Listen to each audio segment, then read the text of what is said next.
Warning: the following program may contain material not be suitable for all audiences. Listener discretion is advised.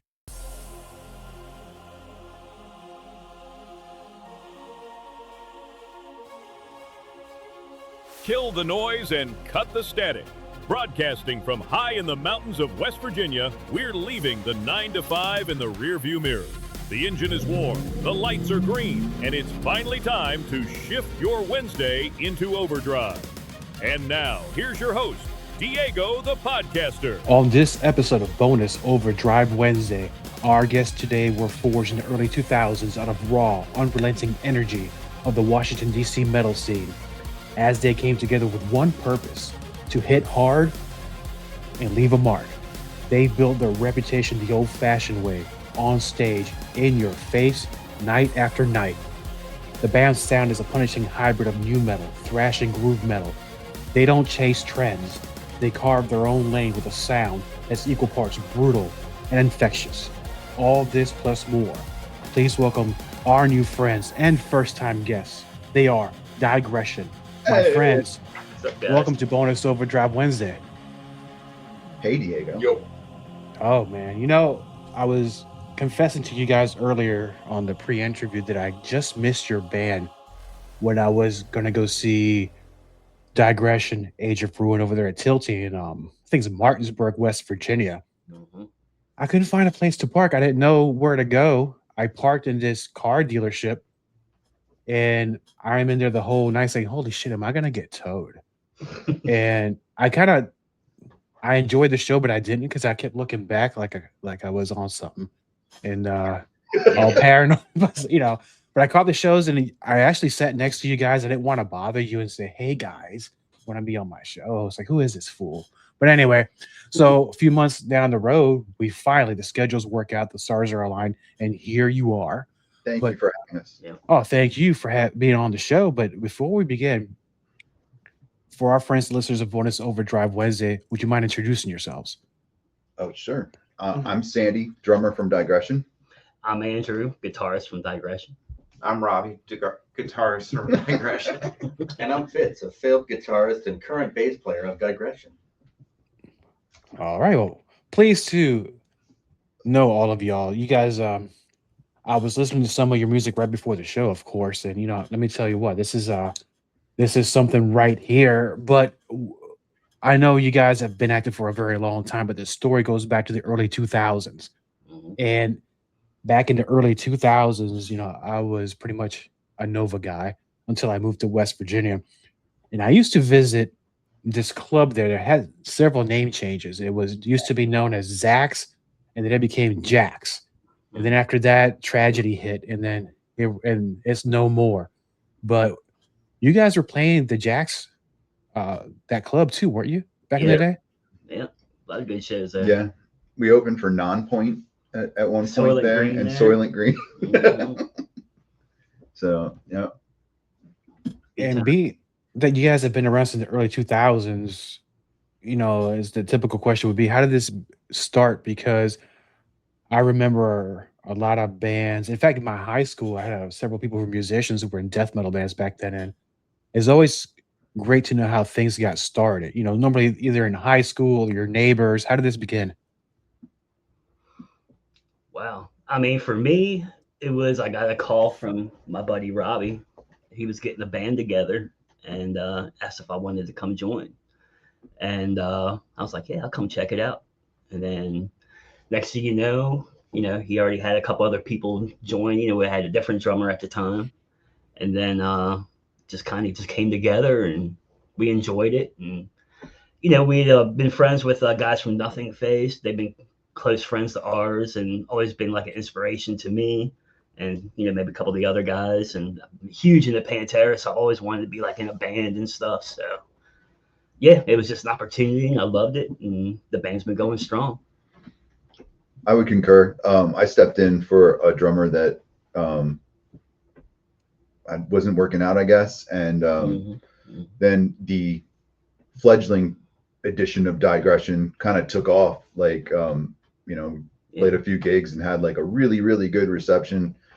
Dropped an EP that was, in my look back was kind of messy, but still like slams when you listen today. Yeah. Like It was like once we got, because there's 2 other guys that aren't in the band anymore that started with us, but it was like once all 5 of us got together, it was just like it just felt like magic together, and it just came together and came out with that first EP, and then things happened along the way, band stuff, and we broke up, and then what was it, like around 2010 or 2011, Robbie hit me up again and asked if we want to get this thing rolling. We're getting the band back together, yeah, man. So here we are. And this guy Not me. shows up out of nowhere, just to lay down the thickest, nastiest bass that you've ever seen. Yeah, we've got a few member changes. Singers changed a few times. The core of Diegression, I guess, would be the 3 of us mainly. I even stepped out for a little while.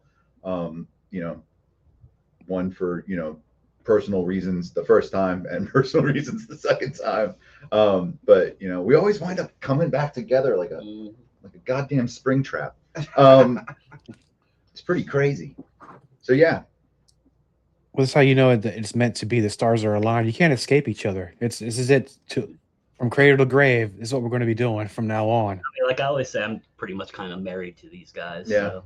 I'm still looking for other bands. If you guys He's poly musician amorous. Wants more than one relationship with the band. Yeah, exactly. And that's okay. In today's time, that's perfectly acceptable, gentlemen. And we're going to go with that. But was Diegression always meant to be playing this style of music? Because I know some people have an idea how they're going to start. Later down the road, it kind of changes. They either get super heavy or they kind of go, I wouldn't say commercialized, but they kind of tames down a little bit. But it seems like you guys have not toned it down. You guys are still heavy as hell. Mm-hmm. It's weird. Like, we just do what we do. We don't even know what to call ourselves, like, music wise. We don't ever think, oh, we're this or we're that, or we're gonna write a song in this style. It just happens. I think one of the coolest things about writing with this band is there's a lot of different tastes, a lot of different musical educations, a lot of different levels of musicianship, but like everything like that we do is just kind of our own piece, and somehow in some weird blender inside of the studio over there, it all just homogenizes to make like a cool sound. And we've been very happy. We've altered some things, maybe some effects, maybe the way we do things to modernize, kind of our sound. But like, I think the riffs are still the riffs, and they all are coming from the same, Yeah. I mean, we've always prided ourselves with our live performances, and it's always been that kind of like our albums. We try to bring the live, stuff into the albums. So I think that's, we just always want to keep that core into our music, and just just bring the heavy. Yeah, kind of raw in your Just bring face it. feeling. You know what I mean? Like, Right, because as I was reading the bio and part of the story of Diegression, and I know bands, they record their albums and they release them, but the true test of a band is how they perform on stage, and that seems to be that where you guys are making your mark. So you come into a Diegression show, you're gonna get Diegression. Yeah, you're gonna have a good time. Yeah. It's gonna be a fun time. Yeah, people do remember us. In fact, the last gig we played in Easton, we had the place like chanting our name after we finished, which was a first for me. Nobody's ever chanted Diegression after I've gotten off stage prior. I remember, or I was sober enough to recall. But that was pretty dope. You know what I mean? Like, and we threw a pretty darn good show inside of a pizza parlor that day. Deep crowd. Yeah. 2-3 people deep. Yeah. There's some bodies in there, Yeah. like, but it was still like, it was intimate. Yeah, it was a good show. And- It was fun. Yeah, but yeah, it was fun. People are remembering your name being from the chants. Now, it's interesting you brought up the pizza parlor thing. Well, in the pre-interview, we were having a conversation where the times have changed a little bit now, and I know that there are bands having arena shows now. There are some clubs around, but the dynamics of shows have changed in the last probably about the last 10 years. Where to play and these locations are places where you never think bands would play. And I'm kind of okay with that because I kind of like the intimacy between the band and the audience because I think you get a Those are always the um, best shows. yeah, the energy is so different. Yeah. Now, other than places like that, because I understand now that Tilty, for an example, a really cool little venue which you never would think on that road in an arcade place where you have a metalcore show happening. I was there and I was very happy because I haven't been to a show. It's been since 2010. It's the first time I come out of my shell, and now I want more. I just love those big old arcade. Yeah. After we got done playing, man, I was playing pinball the rest of the night. It was all. They had to come call me off the machine. Yeah, I was there taking pictures with the Batman and the Deadpool statues they had. Really cool place, and it's just like a free commercial for Tilted, but they're doing a great job, gentlemen. So, what locations have you been playing lately? Because I know that, like I said, times are changing, and I think the booking strategy might be a little bit different. So, how are you guys traversing through that right now? I mean, mostly we align ourselves with some people who do booking, and these are all bringer shows. So we get a cut of the door over a certain percent, or we have to pre-sell tickets. Some shows that we schedule way out ahead of time at larger venues, like we got I'll plug it right now. I'm gonna plug it right now. Zen West, August 15th. Be there or be square, Baltimore, Maryland. That's like our show, right? So we're responsible for like putting a lot of the cost for it, right? So we have to bring people to it, or people get mad at us and don't offer us nice places anymore. But for example, we can align ourselves with like a booker who's got like 3 bands together and they want to throw a show at a local pizzeria or Tilties or Bad Habits in West Virginia, for example. And those shows are kind of the best. I feel like we love West Virginia. By the way, West Virginia, if you're listening, we love you, and we know you like us. So yes, we'll be back really soon, promise. And We're playing at Tilties. yeah, September. I think we're playing at Tilties in September. Still waiting on information, but it's right there on the calendar. So yeah, it's hard to not play these venues that are kind of out of the ordinary. It's a lot of bars, pizza places like that turn themselves into stages. Like that place that we just played in Easton was crazy. It's a pizza place with 3 booths, and then they move the booths, and it becomes a metalcore stage. And you're playing on the floor, and there's people spin kicking this close to your face when you're playing guitar, right? So it was pretty awesome. Wow. There's a certain kind of danger to it, but I guess that's what you're going to get in the shows like that. It's unpredictable, and just like the music is unpredictable. And I know that you guys are always busy in the studio coming up with things. And I know, so what's going on now? I mean, it's July, and I always say asking, so what's coming up next, especially when you're trying to create new music? What do you guys have planned so far? Well, we just dropped a single in May that hopefully we can hear at the end of the pod. But yes, excellent. And we are working on creating more new stuff for hopefully another EP, maybe even. We have an old song coming back too. Yes, we're bringing an older song back. We don't know what we're going to call it now, but we've been sharpening that one, putting the new flair on it. So there'll be some new material on the stage pretty soon. I'm pretty certain that we're going to break that one out sooner than later. We've been playing a new song. Yeah, and then our new song is Broken Lovers, available everywhere. So yeah.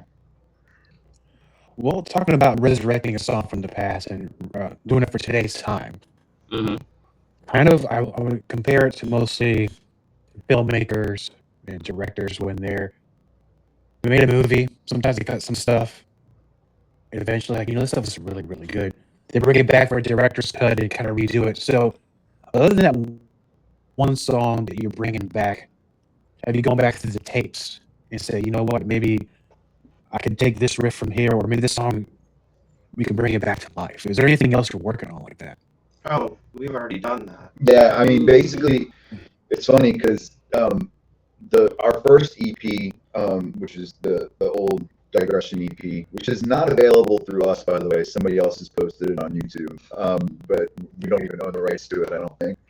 It's out there. Has 4 of the songs that we redid on our Chapters EP. And those were like literally modernized and redone, to basically bring them up with, the current sound of the band at the time. And then beyond that, Epilogue, which is our second, it's a shorter EP, has more old material on it. And then now for this new phase, we're going to do one more thing before we kind of move into the vein of all new stuff, kind of draining the well, so to speak, and only shipping new content thereafter. So a little bit of old but the new. I think it's fun, for us. We know the Just material. adding like more like kind of like modern type riffs or timing to it. Wait a second. I thought the goal was to get on like Disney Records, because that's all they do is remake stuff that they already did. That's true. So we can't do new stuff. Look, if the formula works, go with it. Kind of like the 80s. You have to have a power ballad, and then that sells that, and then people go back through your old catalogs and, hey, these guys are a metal band, right? Power ballad for sure. Cover like all the old Disney songs. We should do it. Yeah, they totally won't sue us. You heard it here first. I'm looking forward to that. The Can You Feel the Love Tonight by Diegression. Yeah. So we get it from Elton John and Disney. I love that. Let's go. You gotta remember there's a lot of Phil Collins in there too later. Oh, that's true. And there's no such thing as bad publicity. So I mean, you can go with that. But let me ask, this is probably the stupidest question you've heard today. We're gonna go back to something you talked about having an EP that's out on YouTube that you guys get nothing from or don't even have it. How the hell does that even happen? Tell you the truth, I don't even know who it is who put it up there. He is some sort of. He looks like a awesome guy. He's just trying to preserve all these older bands, and I think if you find him, it's all like unsigned bands, EPs, and like he sells a bunch of these EPs and stuff like on eBay and stuff. Like I bought our original because I lost a copy of it, so I had to buy it from this guy at a cheaper price too. But I had to get it from this guy, and apparently he's the one who put the album up on YouTube. He's almost like a historian, Yeah. And I think because at the time we were probably broken up. Yeah. And I think a lot of these bands are, and I think he's doing something actually really cool in trying to preserve like these local bands that nobody's heard of, but he's spreading the good word.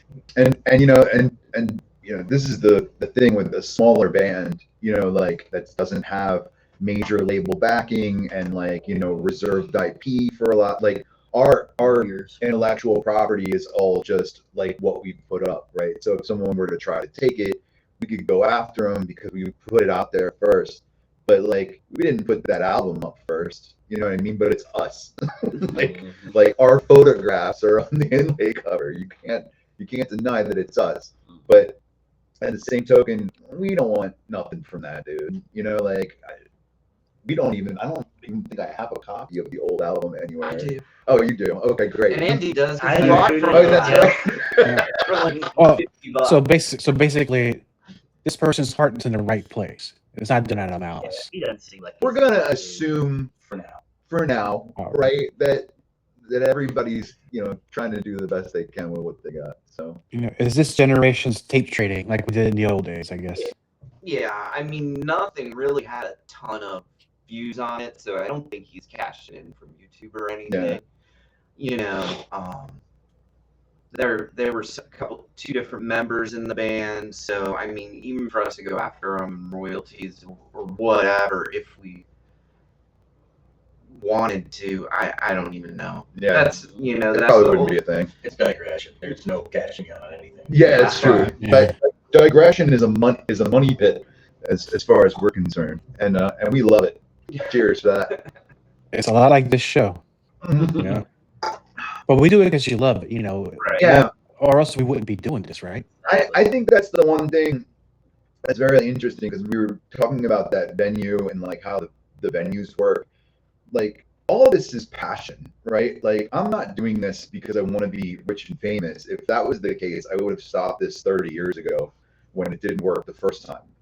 Like, this is like what I like to do, and my goal, and I can't speak for everybody else, I just want to leave something. You know what I mean? I want to do something cool that I really like, that a couple other people vibe with, and give it a state of permanence somewhere. And the internet right now, there can be no more permanent of a thing, So that's kind of why I do it.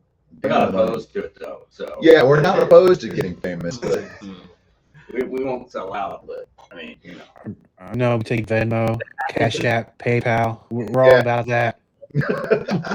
So, well, let me touch on that if you don't mind. With Sponsoring us now. I'm giving it a shot. Trying something.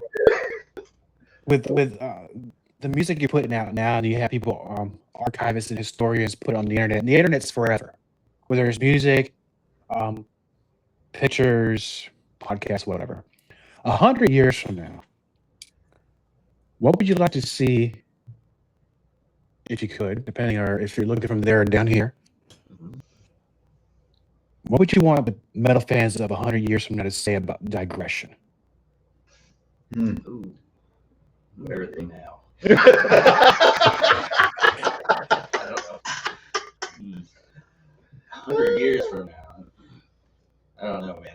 20 years from now, Kind of a hard one. yeah, Somebody thinking about a digression in 10 years from now, that'd be pretty cool. yeah. I mean, I just want, like I said, I don't want anybody to just see beyond what we created, like a cave painting. You know what I mean? Like, it should just have, just art. It's art for art's sake.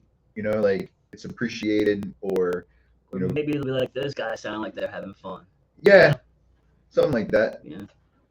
Rocking it out, jamming it out, have a good time. Which brings me to, I've watched a lot of like as many documentaries on YouTube, and they always get me. I get suckered into these top 10 or top 5 bands that you never heard of from XYZ times. And damn it, sometimes they're not right. And I think maybe that might be something you guys will fall into if 100 years from now. It's like, what were your great grandparents listening to in 2026? You're listening to Diegression. Like, man, my grandparents are badass. That'd be wild. That would be wild.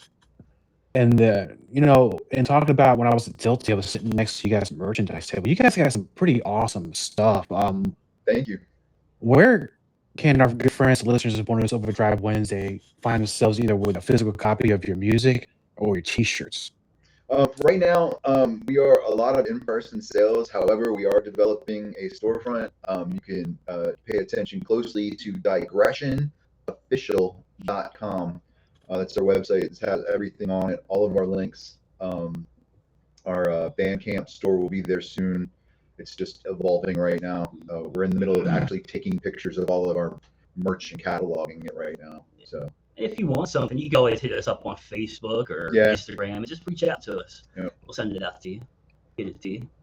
Excellent. All the links to you guys will be on the show description once the episode has been released, so our good friends can reach out to you, talk about 100 years from now, talk about the now. And also, if you don't mind, repeat one more time, where will you be? Because I know July is already here. We're way past halfway in 2026. Still much more to go. And when I look at your socials, you guys have been very busy. So, and I know it's a little bit of a break right now, but where are you guys going to be from starting, 2-3 weeks now, right? Yeah. August 15th, Zen West, Baltimore, Maryland. We're playing a show with 3 other great bands. And that tickets are available through a link on our website at digressionofficial.com. And then tentatively right now, we're coming back to Tilty McFlippers in West Virginia. Bastard Fest, for right? Bastard Fest on the 19th of September. There may be another show or two thrown in there, depending on what we can organize. Right now, we're actually doing some writing, so we like to take some time and do that. And obviously, getting interviewed by the one and only Diego. So that is it's sucking up time. You know what I mean? So more shows will come in the future, but just pay attention to digressionofficial.com. We update that pretty much whenever there's a change in our schedule. Perfect, because I know you also have the YouTube channel and also on Instagram as well. Yeah. Mm-hmm. And now I know we're coming towards the end of the show. And this is one of my favorite parts, also the listener's favorite part, where we get to play one of your songs. Woohoo! And you mentioned it earlier. Spoiler alert, but we're going to spin it anyway. Broken Lovers. Now, if you give us a quick few seconds of what that song means to Diegression. Broken Lovers is a story about bad relationships. Our vocalist, Andre, loves to put a lot of reality into his writing. The song had, can I say it? Should I say it what the working name was? Oh. So originally the working name for that song was called "Fuck You, Brenda," and I don't know why, but like the song evoked a damaged relationship kind of vibe to me, and that's literally the vibe that it got lyrics with. I think it was kind of the vibe that it was written with, but it's just kind of a badass song, like in general, you know what I mean? Like it has a lot of cool changes, some interesting time signature movement inside of it, and probably one of the best breakdown to ending combos that I've ever That been a we've part done of to writing. date, Yeah. right? Wow. Mm-hmm. So Brenda wasn't happy though, so we had to change the name. yeah, Brenda sent us the Brenda cease and slapped desist. us around a few times. Yeah. So. I'm on to you, Brenda. Don't even start your shit this time. Gentlemen, it's been an absolute pleasure having you on the show. And, if you don't mind, I know that since you're going to be busy the rest of this year, I'd love to bring you back in 2027.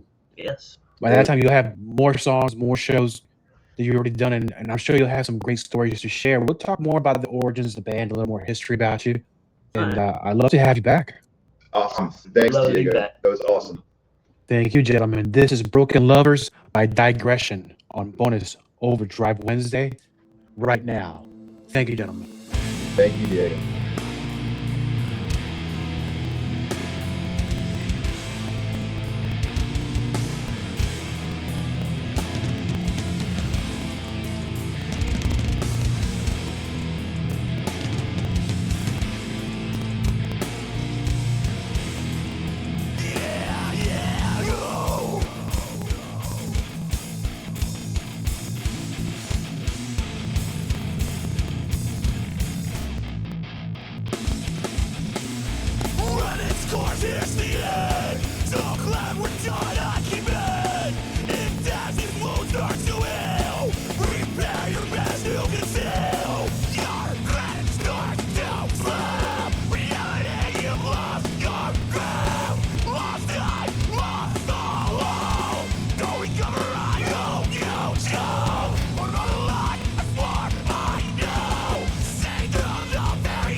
Step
Welcome to the TCC Research Channel, home of Mysteries Unlimited TV, Let's Find Out with Diego, and the free documentary playlist.